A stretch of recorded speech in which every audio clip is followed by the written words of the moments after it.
My name is Fran Spector Atkins, and I'm the artistic director and founder of Spector Dance. Spector Dance is a state-of-the-art venue in Marina that my husband and I built 10 years ago. And there we have a school of dance for all ages and levels of experience. We have a company, and our company is very particular. And we have a venue for performing that really is key to all of our programs. Another important thing that we do is we present guest artists from all over the globe once each year, and we hope all of those programs grow. Even though we're 10 years old, we still feel like we're quite new. I came to the Monterey Peninsula 20 years ago, and I came via New York City, where I had my original training and professional experience. And then I spent many years touring all over the world. I had fabulous experiences. I guest taught in many countries, including a year directing a school in Egypt, which was a very formative experience for me. My travels all over the world gave me a sense of dance as a universal form of expression. And I can see where we may speak different languages verbally, but when we're speaking with the body, it's a universal form of expression. It was very exciting to me. I had the pleasure of guest teaching in Taiwan for 2 summers as well, also on Guam, in Israel, London, Paris. I spent a lot of time in Denmark. I am interested in the way dance can comment on our community, on social issues that are critical to our world. I've been developing a unique language that blends dance with music, spoken word, and visual imagery. I have a primary collaborator. His name is William Roden, and he is a media artist. And together we have developed a body of work that we call the Heritage Project. The work started with the literary masters from our community. I began with a project that I started in Taiwan when I was guest teaching there about the beauty of our natural environment and the poetry of Robinson Jeffers. And then I progressed to a piece about Henry Miller and issues about censorship in the arts. And then I started working with John Steinbeck. I worked closely with the Steinbeck Center, and we developed 3 works, one about Sweet Thursday, one about the Red Pony, and then the final piece in that trilogy was about The Grapes of Wrath. The Grapes of Wrath is such a brilliant book, and I began to ask myself, after doing the Grapes of Wrath piece, about agriculture in California today. And we shifted at that point from the literary masters to basing our work on interviews. We interviewed Mexican farm workers from Delano, California, where Cesar Chavez had his original center. That was incredible. We had a translator from the United Farm Workers. And that piece then expanded to include many people involved with agriculture. And we got a very broad view of all the issues, from pesticides to the global marketplace to land and water issues, and we called the whole project Common Ground. It was a really wonderful experience for me as I started to delve into subjects that I didn't really know about. I was the uneducated audience going through the journey of learning about the topic. So I almost feel like we're docu-dance. I feel like a reporter. It is so interesting to me. You know, dance is often thought of as something that little girls do, and people think about the Nutcracker as being the one performance they go to every year. And my mission is to expose people to what is happening today. And dance is such a vibrant and creative art form. It's so powerful. And I personally am quite saddened by the fact that most people are engaged in competitive dance or commercial dance or reality TV. And I really want to stand for dance as the deep expression of the human spirit. and the power of the furthest parts of the human imagination, and not something that's competitive or a commodity. It concerns me that art is really being impacted by the changes in our democracy. Art is not funded, and it's becoming a very big motivation for artists to become very commercial because of the realities of living in this world. So I feel fortunate to have my own space and my own venue, and to have the capacity for pursuing the part of art that I believe very deeply in. After Common Ground, I ventured into a few other directions. I did a piece at the Boys and Girls Club of Seaside on teen violence. We interviewed teens at the Boys and Girls Club about their experience with violence. It was a really powerful experience. They started out by saying that they didn't have any experience with violence. And then it unraveled. One boy had seen his best friend get murdered on the street over a girl.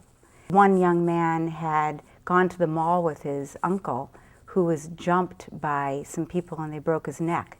Violence is right there in our community. And people who, like myself, I live in Carmel, so I really don't see that every day, but children in our community very close to us are very much impacted by violence. And then I was asked by the aquarium to do a piece about Mexican issues about Mother Earth.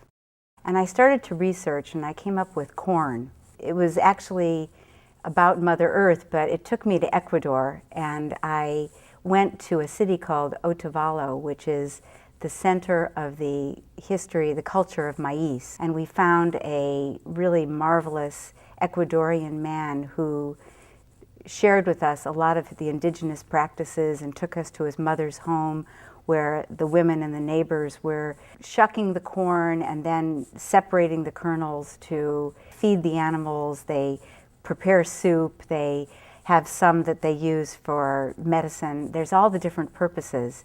And I began to realize that the indigenous practices around corn can teach us in contemporary society a lot about sustainable practices. And we have to respect the kind of ancient knowledge of the earth. And that piece we called Maize, the Golden Thread. It's still not complete. We were then invited by Richard Lumpkin, and he actually owns Sima Colina Winery, to Illinois, where he had a very close friend in a big corn farm. So we got to interview farmers about corn, and also someone from Monsanto Seed Company. And we have all this footage, which we haven't used yet, which we'd like to compare contemporary practices with ancient practices around corn. My most recent work is called Ocean. It's a collaboration with the Monterey Bay Aquarium Research Institute about the ocean and climate change. And since September, I have been interviewing scientists and other people connected to the ocean about what is going on in the ocean today. You know, we see the beauty of the ocean here in Monterey, and we think that everything is fine.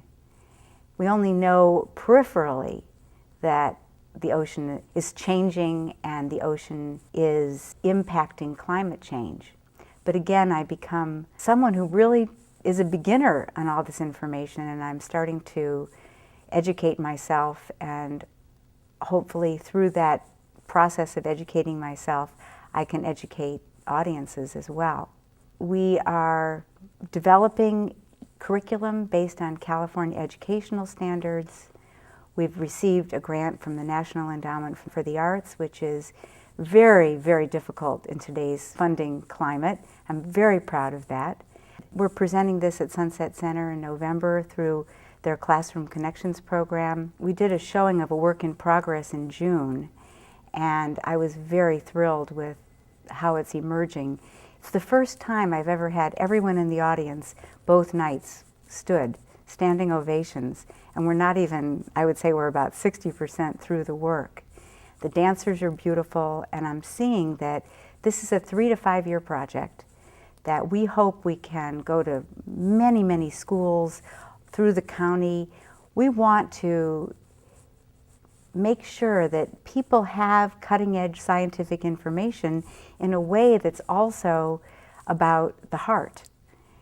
You know, the mind, the scientific information gives people something, but dance and the arts can inspire people in a different way. And bringing together art and science is what I'm really excited about now. I think that another part of the project is that I want to establish a full-time dance company here. Now my dancers work twice a week. I do pay them, which I know there's very few artists in this peninsula that are paid. Even though it's a very small amount, I try to respect their professionalism, and I would like to do a lot more. I would like to really get funding for full-time dance company. In this community we have orchestra, we have museums, but we don't have a professional dance company. So that's the legacy I would like to leave. I would like Spector Dance to be a school that prepares young people creatively and technically for a career in dance. And I would like to build Spector Dance as a venue for presenting emerging artists, which is something that I only do once a year now, but I could see it growing to twice a year, then once a month, then maybe if I had a staff, every weekend. I think we should be presenting the myriad of talent that is accessible within driving distance, and there's an audience. Although I love the beauty of the natural environment here, my passion is for the best of human expression, whether it's in science or art or history. I like thinkers who manifest original ideas, and normally we don't get that in a place that's not a center, a major city. But now with the internet and the way things are being dispersed, people don't have to live in a city the way they used to.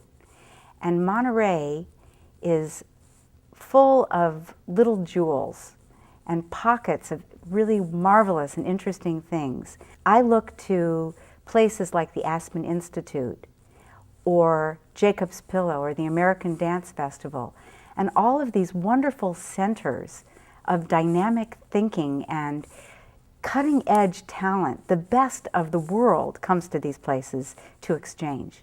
And Monterey could be that.